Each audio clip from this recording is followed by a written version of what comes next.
Sir sir sir সামনের দিকে sir.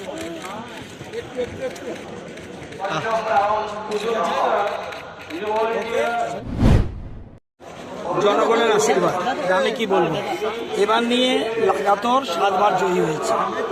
এবার নিয়ে লাগাতার 7 বার জয়ী হয়েছি।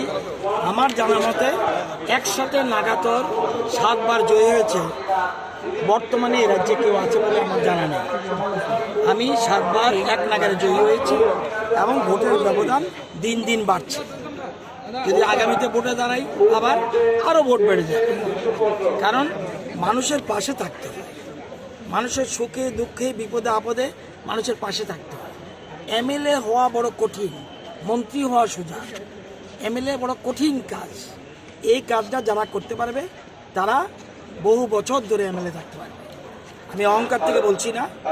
আমার মনে হয় যে এমএলএরা যদি সে বিরোধী দলের হোক শাসক দলের হোক, যদি মানুষের পাশে থাকে তাকে হারানো বড় কঠিন।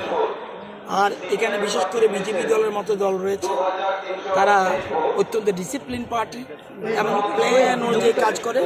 সুতরাং এটা আমি বলতে পারি যে আগামী দিনে বিজেপি এ রাজ্যে এই 5 বছরের মধ্যে 2 বছর করোনা চলে গেছে, 3 বছরে যে ডেভেলপমেন্ট ওয়ার্ক করেছে, আমার 50 বছর রাজনৈতিক জীবনে এরকম ডেভেলপমেন্ট ওয়ার্ক সার্বিক এবং ব্যক্তিগত এত উপকার কোনোদিন আমি দেখিনি।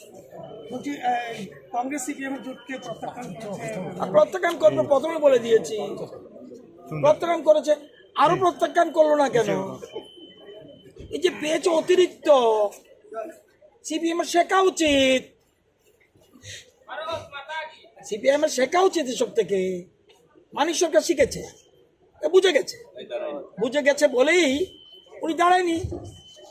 যারা ইন্টেলিজেন্ট মানিক দিয়ে ভালো করে জানে আমি সুশান্ত চৌধুরীর সাথে দাঁড়িয়ে কোনো লাভ হবে না, এবং অগত্যা বর্মা জানে সেখানে যারা দাঁড়িয়েছে তাদের সাথে দাঁড়িয়ে লাভ হবে না।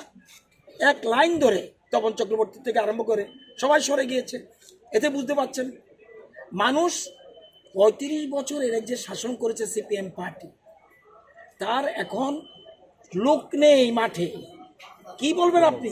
আর 5 বছর মাত্র অর্গানাইজ করেছে বিজেপি।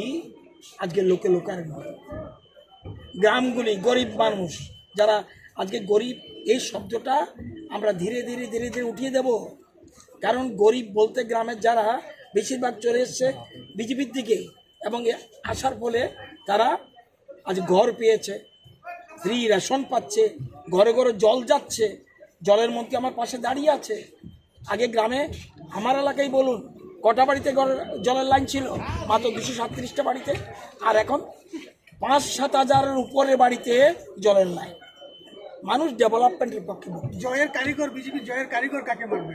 এটা মোদিজি, এটা মোদিজি, এর মধ্যে কোনো ডাউট নেই। মোদিজি, অমিত ভাই, নাড্ডাজি এরা হইলে দলের মূল কারিগর। তাদের দিক নির্দেশিকা অনুযায়ী আমরা চলি। আমরা তো ছোট কার্যকর্তা, মেইন তো ওনারা। আর আমাদের দলের কর্মী বলে কিছু নেই। নেতা একজন আমাদের দেশের প্রধানমন্ত্রী মোদিজি, এবং এরপরে রয়েছেন আমাদের অমিত ভাই, এরপরে রয়েছেন নাড্ডাজি সভাপতি, বাকি ছাড়া সব কিন্তু আমরা কার্যকর। সুতরাং উন্নয়নের পক্ষে ভোট দিয়েছে। আপনারা তো অনেকেই বলেছি, আমি তো আগে জানতাম সেকেন্ড পার্টি সিপিএম, আমি জানি না কি রেজাল্ট, আপনি বলছেন বলে আমি এখনো বলছি সিপিএম সেকেন্ড পার্টি হতে পারবে না। বিধানসভায় থার্ড, বিধানসভায় বিরোধী দলের মর্যাদা পাবে তীব্রমতা। আমার অনুমান যে ট্রেন্ড দিচ্ছে। এই স্মরণ একটা ছবি নিয়ে আমরা